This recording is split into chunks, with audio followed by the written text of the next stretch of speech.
Lançamento vertical para cima. Quando uma pessoa lança verticalmente algum objeto para cima, a única aceleração que o objeto fica submetido é a aceleração da gravidade, considerando desde o instante que saiu da mão da pessoa até o instante que o objeto voltou para a mão da pessoa, quando ela estava subindo ou descendo, desprezando a resistência do ar, a única aceleração é a aceleração da gravidade, que é constante em torno de 10 metros por segundo ao quadrado. Sendo assim, a gente classifica como MOVE, movimento uniformemente variado. A condição para a gente classificar como MOVE é que tem uma aceleração constante, e ela é constante, vale em torno de 10 metros por segundo ao quadrado. No lançamento para cima, a gente tem que adotar um sentido positivo, seja para cima ou para baixo. Eu adotei tudo para cima como sendo positivo. Assim, a velocidade na subida é positiva, a velocidade na descida vai ser negativa e a aceleração da gravidade é o tempo inteiro negativa, porque ela é sempre vertical para baixo, sempre contrária ao referencial positivo que a gente adotou. Na subida, o movimento ele vai ser retardado. O que significa isso? Significa que o objeto ele vai desacelerando até a altura máxima. Ele vai freando, a velocidade é para cima e a aceleração é para baixo. Então ele vai diminuindo o módulo de sua velocidade até parar na altura máxima, inverter o sentido do movimento e aí ele começa a descer. Aí na descida, a velocidade e a aceleração têm o mesmo sentido, então o movimento vai ser acelerado, o módulo da velocidade vai aumentando na descida. A gente tem que usar as equações de MOVE aqui nesse tipo de problema de lançamento vertical, e a gente tem que lembrar de colocar uma aceleração negativa onde aparecer o G, onde aparecer o A da aceleração. O tempo de subida vai ser igual ao tempo de descida se a gente desprezar a resistência do ar, considerando que a pessoa lançou o objeto e apanhou ele da mesma altura. Então, o movimento de subida e de descida eles são simétricos. O tempo que ela demora para subir é igual ao tempo que demora para descer. E, além disso, o módulo da velocidade com que sai da mão da pessoa é igual ao módulo da velocidade com que chega na mão da pessoa. Então, a gente tem uma simetria entre a subida e descida, desde que a gente despreze a resistência do ar e considerando que o objeto saiu da mão da pessoa e voltou na mesma altura, no mesmo nível em relação ao solo. Vamos analisar os gráficos do espaço em função do tempo, velocidade em função do tempo e aceleração em função do tempo para esse movimento. O espaço em função do tempo vai ser uma parábola, porque a equação que descreve o espaço em função do tempo é a equação do sorvetão, que é de segundo grau. Então a gente tem uma parábola com concavidade para baixo.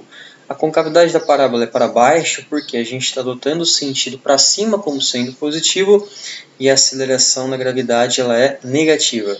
Ponto mais alto, aqui acontece a inversão do sentido do movimento no vértice dessa parábola. Então nessa posição o objeto para, inverte o sentido do movimento e começa a descer.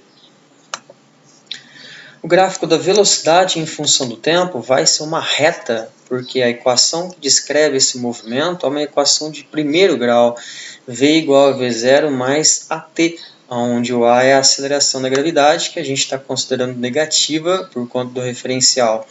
Então esse é o coeficiente angular dessa reta. Como ele é negativo, a gente tem uma reta decrescente. Esse ponto é onde ocorre a inversão do sentido do movimento, onde a velocidade vale 0. É aqui o ponto mais alto da trajetória. Perceba que aqui a velocidade troca de sinal, ela era positiva na subida, passou pelo 0 e ficou negativa na descida.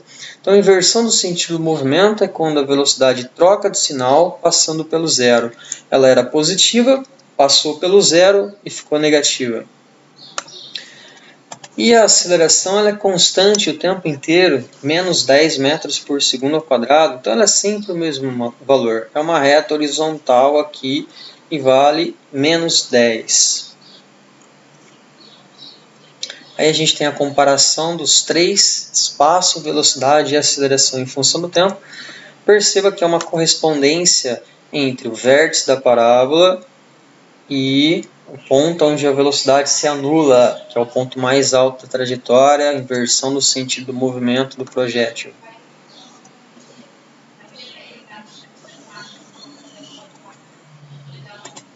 Vamos fazer um exemplo. Uma pulga pode dar saltos verticais de até 130 vezes sua própria altura.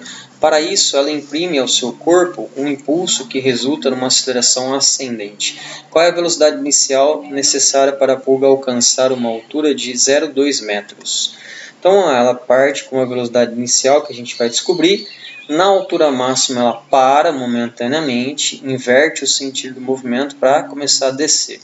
Vamos adotar o sentido positivo como sendo para cima.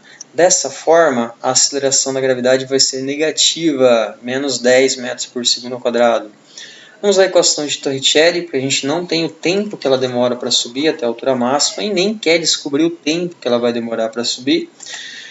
Velocidade final, na altura máxima, 0. A inicial a gente quer descobrir, a aceleração é menos 10 e a altura de 0,2 metros. Aqui a gente tem menos 4. Passo o menos 4 para o outro lado, ele vai positivo, tira a raiz, 2 metros por segundo, então é a velocidade inicial que a pulga sai do chão. Mais uma questão, um projétil de brinquedo é arremessado verticalmente para cima da beira da sacada de um prédio com velocidade inicial de 10 metros por segundo. O projétil sobe livremente e ao cair à calçada do prédio com uma velocidade de módulo 30 metros por segundo. Letra A, calcule o tempo que o projétil permaneceu no ar. Vamos adotar um sentido positivo. No sentido positivo, vamos adotar ele para cima. Sendo assim, a velocidade inicial que está para cima é positiva, é mais 10.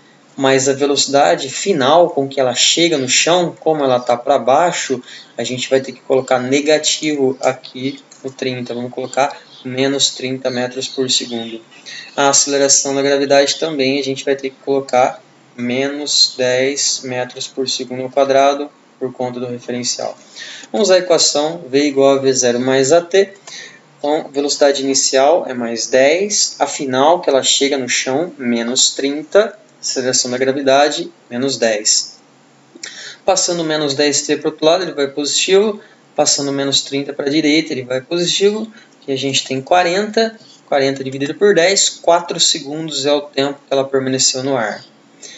E a letra B, a altura de lançamento. Então, chamei aqui o nível do solo de 0, onde a bolinha vai chegar depois do lançamento. A altura onde ela foi lançada, a altura inicial de lançamento, eu chamei de H, é o que a gente vai ter que descobrir. Então, vamos fazer uma equação agora que envolve espaço e tempo. Fazer a equação do sorvetão. O espaço final é 0. Está aqui, ela vai voltar para o chão depois de cair. A posição inicial é o H, que a gente quer descobrir. Velocidade inicial de lançamento é mais 10. O tempo de voo completo, 4 segundos.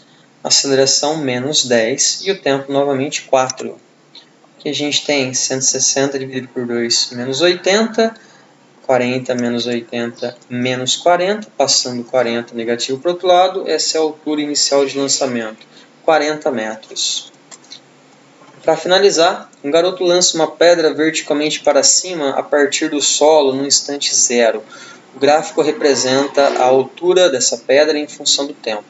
Adotando G igual a 10 e desprezando a resistência do ar, a velocidade escalar dessa pedra no instante meio segundo vale quanto? Primeiro a gente tem que descobrir qual é a velocidade inicial de lançamento. Só assim a gente consegue calcular a velocidade no tempo meio segundo. Então vamos lembrar que no vértice dessa parábola, no ponto mais alto da trajetória, a velocidade vale 0. Então aqui está invertendo o sentido do movimento, momentaneamente parado. Então vamos primeiro fazer a subida até a altura máxima. As equações de Torricelli, eu não vou envolver o tempo de subida, não quero calcular o tempo de subida. Eu sei a velocidade final na altura máxima, que é 0, no vértice da parábola. A inicial eu quero descobrir por enquanto. A aceleração da gravidade vale menos 10. A gente está adotando o sentido positivo para cima, a gravidade é negativa porque ela é para baixo. E o ΔS aqui na subida, ΔS é 1,8 metros. Aqui a gente tem menos 36, passo 36 para o outro lado, ele vai positivo. Tira a raiz de 36, 6 metros por segundo é a velocidade inicial de lançamento. Agora a gente vai analisar a velocidade no tempo meio segundo. Vamos à equação da velocidade em função do tempo. V igual a V0 mais AT. A velocidade final no tempo meio segundo é o que a gente quer descobrir.